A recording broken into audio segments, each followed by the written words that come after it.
Halo, perkenalkan nama saya M. Yusril Aprial. Saya merupakan mahasiswa Universitas Terbuka, Prodi Sistem Informasi. Di sini saya ingin menjelaskan tugas tutorial online 3 basis data. Adapun tugas atau perintah yang akan saya lakukan yaitu melakukan praktikum transaksi, kemudian melakukan praktikum basis data terdistribusi.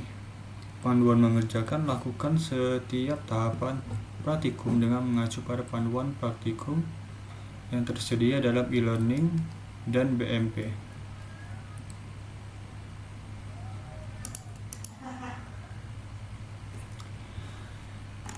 Oke, kita lanjut ke BMP-nya, bahan ajarnya.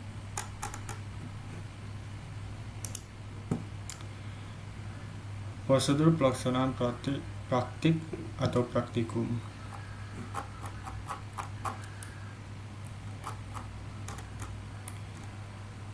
Di sini kita perlu menyiapkan dulu sebuah database dan juga aplikasi SAMPP sebagai web hostnya. Di sini saya udah menyediakan aplikasinya.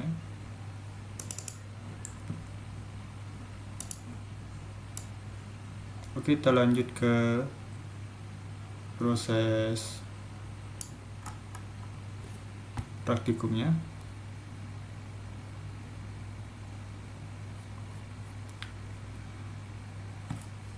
Yang pertama, kita akan melakukan commit. Commit adalah sebuah perintah yang menandakan bahwa transaksi telah selesai dilaksanakan dan terjadi perubahan data. Sebagai contoh, akan membuat store prosedur dengan membuat perintah commit dengan memasukkan data pada tabel pasien.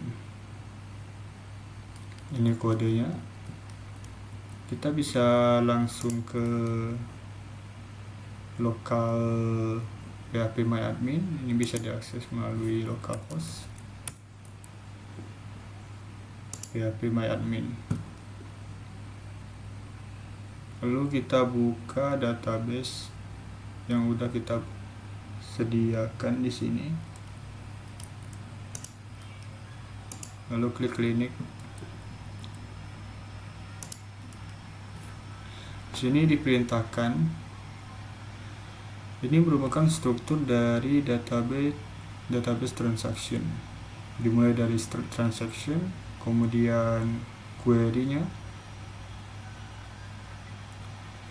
Perintah tersebut tanpa commit dan akan dimasukkan ke dalam store prosedur yang ada di halaman PHP MyAdmin dengan cara pilih basis data, kemudian klik menu rutin. Kita klik rutin di sini, lalu create new routine.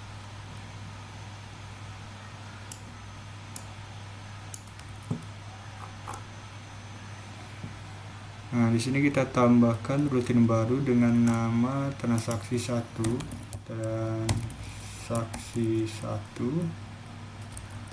kemudian tipe prosedur, dan kita masukkan kode transaksinya.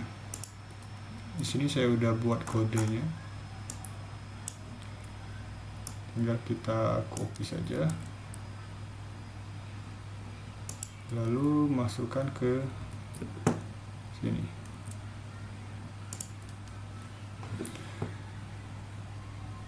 Lalu kita klik go untuk menyimpan rutinnya. Oke, kita lanjut ke proses pembuatan rutinnya. Di sini kita bisa klik kirim. Nah, ini rutin berhasil dibuat.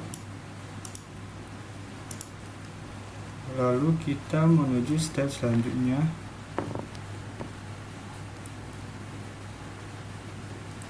Kita bisa buka SQL di sini. Oke.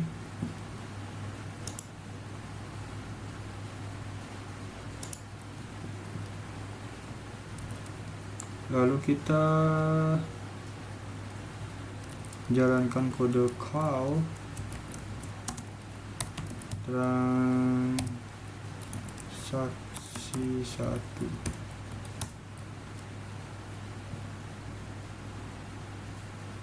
Nah, di sini udah berhasil ya.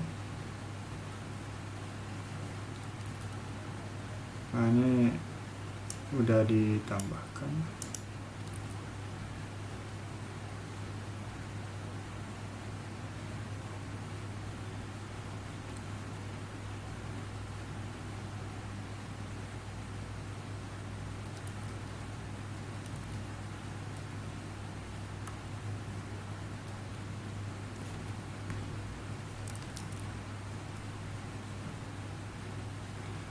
Di sini dijelaskan kalau pada gambar 9 adalah hasil dari menjalankan transaksi 1 melalui SQL. Hasil yang dapat Anda lihat yaitu data dengan ID Python 6 telah tampil di layar. Namun karena dia belum commit, maka hasilnya tidak akan masuk ke dalam tabel pasien. Untuk memeriksa data tersebut masuk atau tidak, silakan pilih tabel pasien. Kita klik tabel pasien. Oke. Nah, di sini masih kosong ya.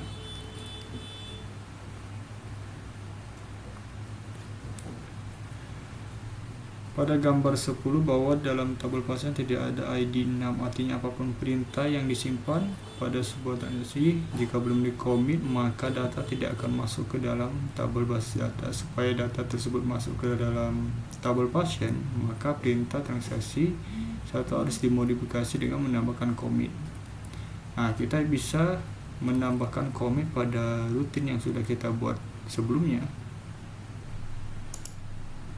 Ada prosedur. Kita bilang klinik. Lalu kita edit bagian rutin, dan pada rutin kita bisa menambahkan rutin baru dengan nama transaksi 2. Lalu kita tambahkan commit dengan tambahkan SQL-nya dengan commit.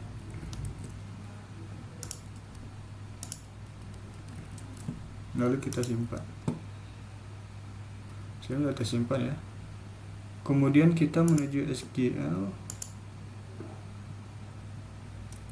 dan jalankan perintah call transaksi 2. Nah, ini udah menambah ya ID nama pasien itu. Untuk mengeceknya kita bisa ke tabel pasien.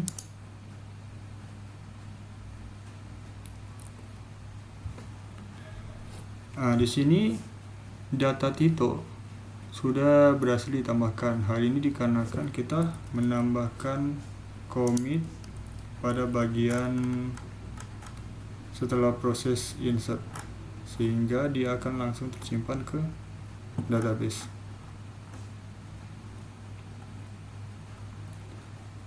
Oke, selanjutnya kita akan membahas tentang rollback. Pernyataan rollback digunakan untuk menggugurkan perintah yang sedang berjalan. Hal tersebut berguna jika ada suatu hal yang tidak diinginkan terjadi pada sistem, namun perlu diingatkan bahwa pernyataan rollback akan mempengaruhi jika perintah yang sedang berjalan belum commit. Misal, Anda menjalankan perintah update pada data di tabel pasien dengan melakukan perubahan nama pasien menjadi Danar dengan ID pasien 3, namun dengan pernyataan rollback maka perubahan tersebut tidak akan terjadi. Oke. Di sini ada kode beserta dengan statement rollback di dalamnya.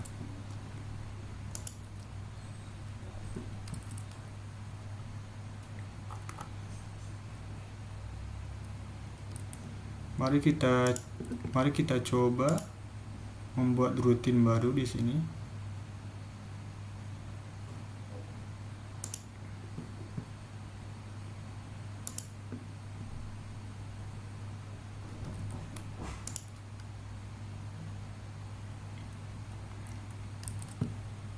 lalu kita create new routine, transaksi 3.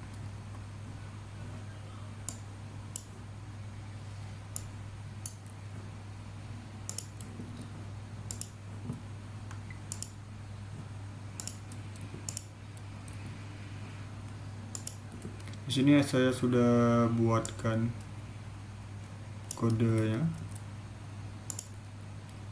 lalu kita copy.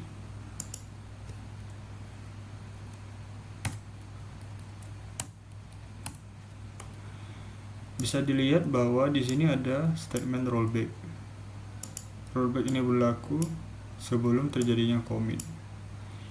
Jadi ketika kita melakukan transaksi update pada ID version 6, mengubah dengan nama Danar, lalu di bawahnya ada rollback, maka proses tersebut akan dibatalkan. Kita bisa simpan dulu rutinnya, lalu kita menuju SQL untuk memanggil transaksi 3.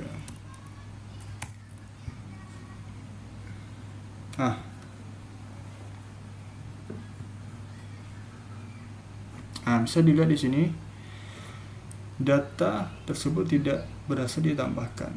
Hal ini terjadi karena kita menambahkan rollback sehingga proses insert tersebut gagal atau dibatalkan.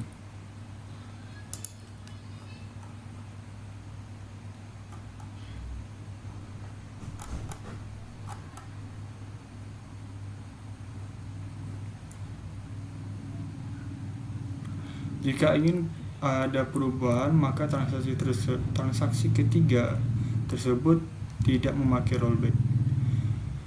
Untuk lebih jelas terkait dengan rollback, maka perhatikan kasus pada transaksi 4 berikut.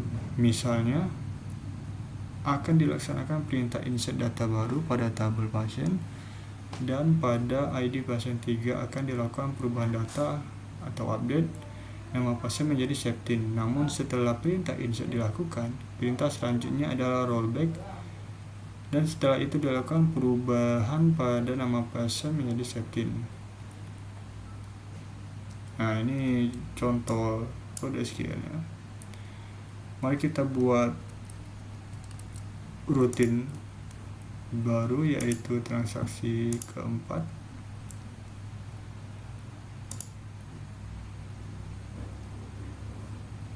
Create new routine,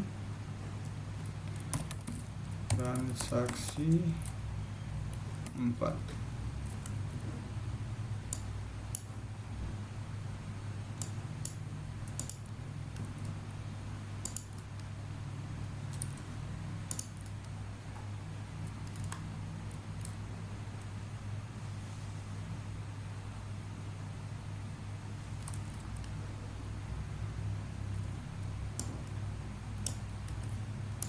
Di sini saya sudah buat kodenya. Kita copy lalu pastekan di sini.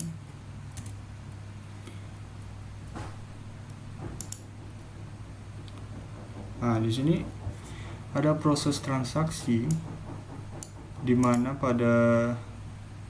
setelah melakukan insert pasien dengan nama Harib dan ID 7, kita langsung melakukan rollback. Sehingga yang terjadi, maka proses insert ini akan dibatalkan, kemudian dilanjutkan ke proses update.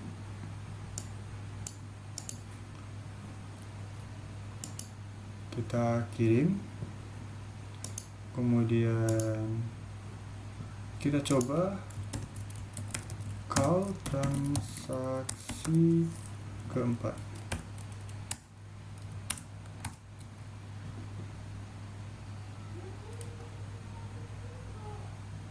Coba kita cek di sini apa yang terjadi.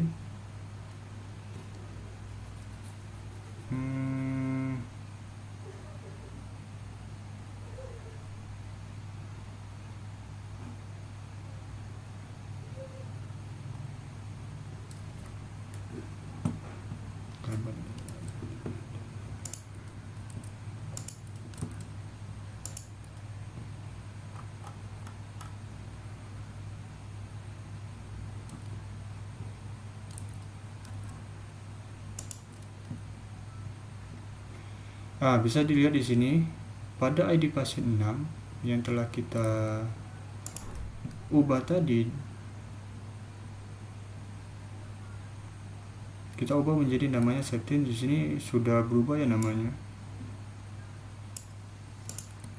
Namun pada insert ini dia tidak dijalankan karena setelah melakukan insert kita melakukan rollback, sehingga query insert tadi tidak tereksekusi. Oke, selanjutnya kita akan membahas tentang checkpoint. Apa itu checkpoint? Checkpoint merupakan tempat titik di mana proses terakhir disimpan. Seperti yang telah Anda pelajari bahwa suatu perintah rollback adalah membatalkan atau mengembalikan suatu perintah ke kondisi di mana transaksi belum terjadi.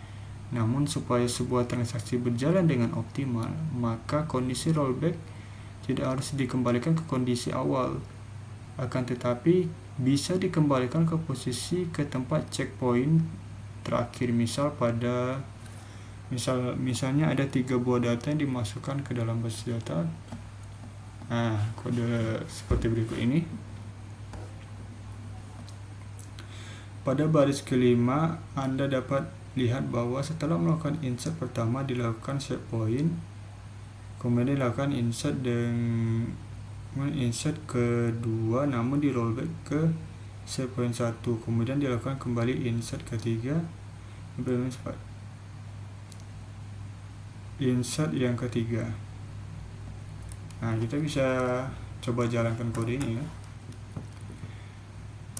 Kita akan membuat rutin transaksi 5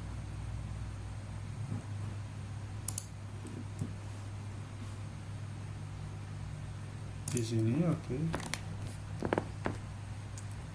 Kemudian create new routine transaksi 5.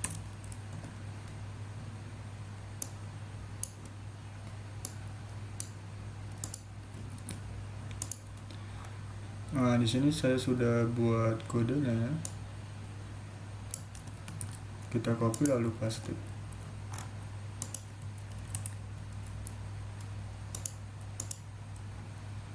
Apa yang terjadi pada kode ini?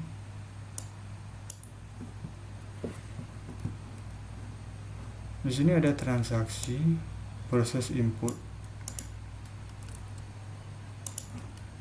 Kita kirim. Kita save dulu, kita coba dulu ya.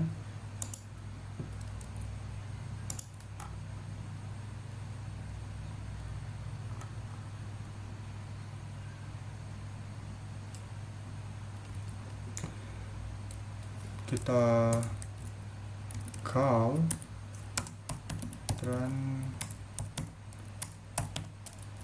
transaksi 5.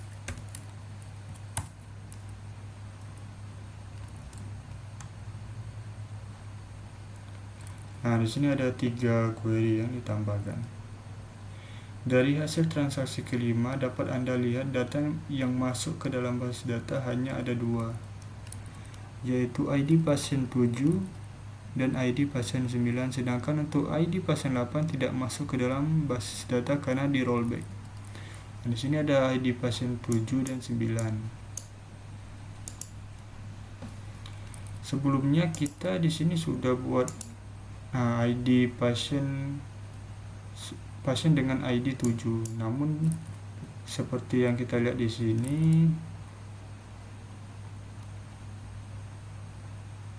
maksud saya di sini udah kita buat 8 ya, ID pasien 8. Karena setelah ID pasien 8 ini kita rollback, dia akan kembali ke checkpoint sini. Jadi dia tidak langsung membatalkan seluruh transaksi yang di atasnya itu, yang insert ini, tapi dia hanya membatalkan yang ada pada sini saja. Sehingga yang terjadi adalah data pasien Hanif dan juga data pasien Lutfi dengan ID 7 dan 9 dapat dimasukkan ke database Hanif Lutfi. Sedangkan di pasien Tina dengan ID pasien 8 tidak masuk karena dia di rollback. Ini fungsinya checkpoint, jadi dia melakukan rollback ke belakang pada poin-poin yang sudah kita buat sebelumnya, sehingga dia tidak melakukan rollback keseluruhan.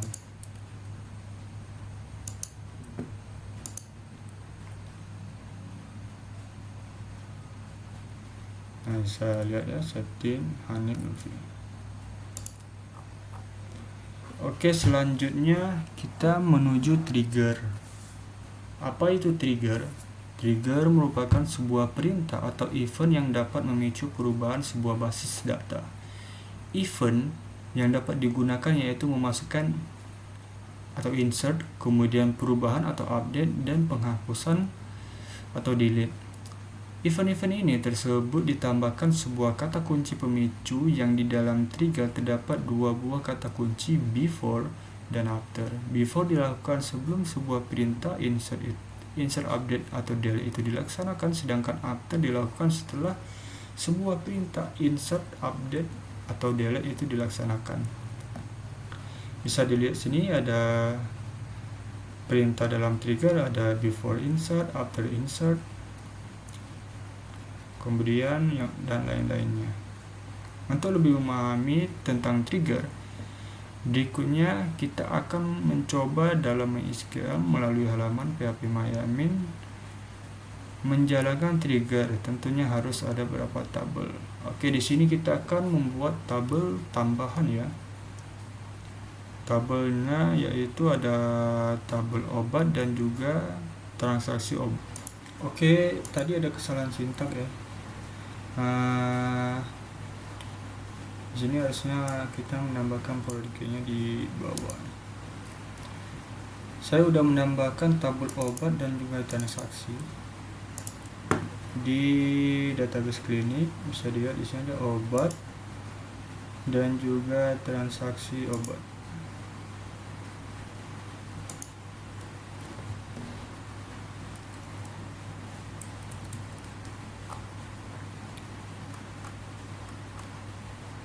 Setelah menambahkan dua tabel tadi,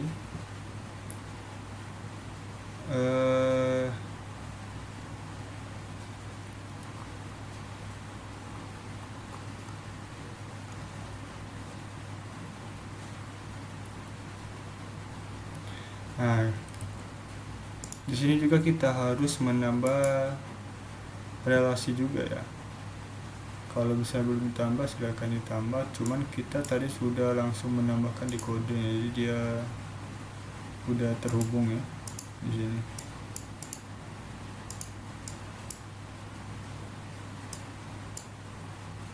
Obat ke pasien.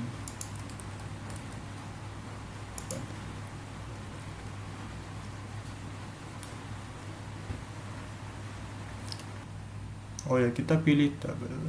Kita pilih tabelnya, tabel transaksi ya, transaksi obat. Sini saya akan jelaskan. Kita membuat sebuah trigger dengan nama tg jual yang akan melakukan trigger pada transaksi obat dengan tipenya after. Jadi ketika dia insert pada transaksi obat ini, dia akan otomatis mengupdate yang namanya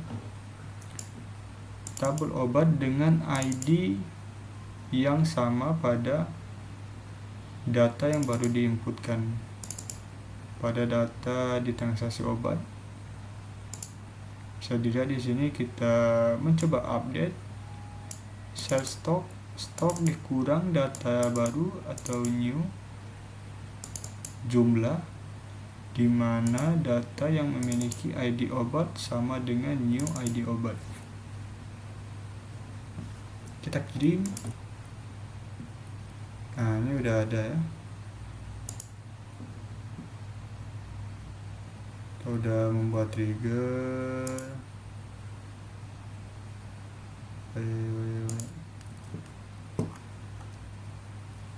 Untuk mencoba menjalankan sebuah trigger, Anda perhatikan terlebih dahulu tabel obat pada gambar 3 titik. Pada gambar ini ya. Kita coba menuju ke tabel obat dulu.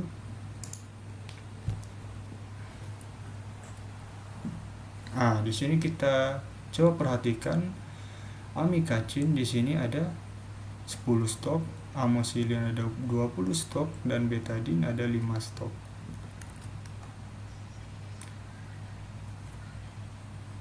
Nah, kemudian Anda coba masukkan sebuah data pada tabel transaksi obat, misalnya dengan SQL berikut ini, atau melalui PHP admin.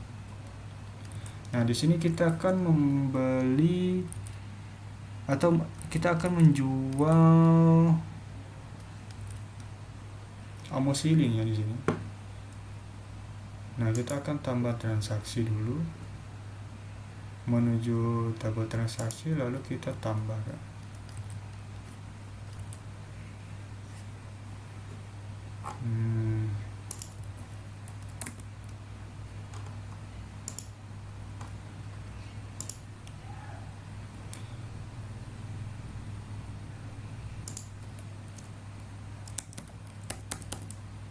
Nah, lalu kita kirim di sini, insert data. Nah, ini sudah kita tambahkan ya. Coba kita lihat di tabel transaksi obat.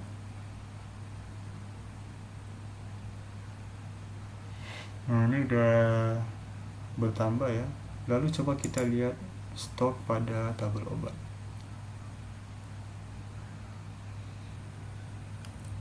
Di sini kita bisa lihat di sini total stok pada amoxicillin totalnya ada 15. Jadi ada proses pengurangan di sini.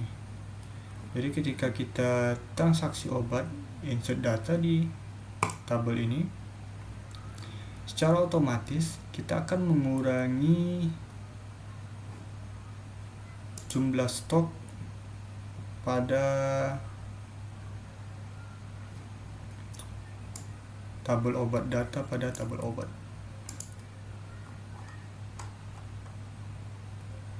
Pada gambar 29, kondisi stok amoxicillin berjumlah 20, namun ada yang membeli obat tersebut sebanyak 5 pada jumlah di tabel transaksi obat. Maka jumlah stok pada amoxicillin berkurang secara otomatis berdasarkan jumlah data yang dimasuk pada tabel transaksi obat. Jadi kesimpulan dari trigger adalah sebagai pemicu ketika ada perubahan pada baris sebuah tabel di basis data. Perubahan bisa insert, update, atau delete. Silakan. Jadi ini sebagai pemicu lah ya.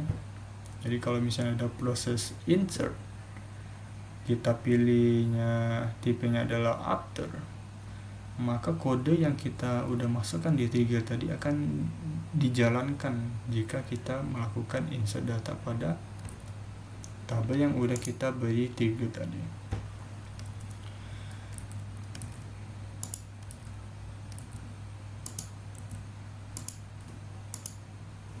Ya, saya rasa itu saja sih dari saya yang bisa saya jelaskan. Kurang lebih saya mohon maaf. Demikian dan terima kasih.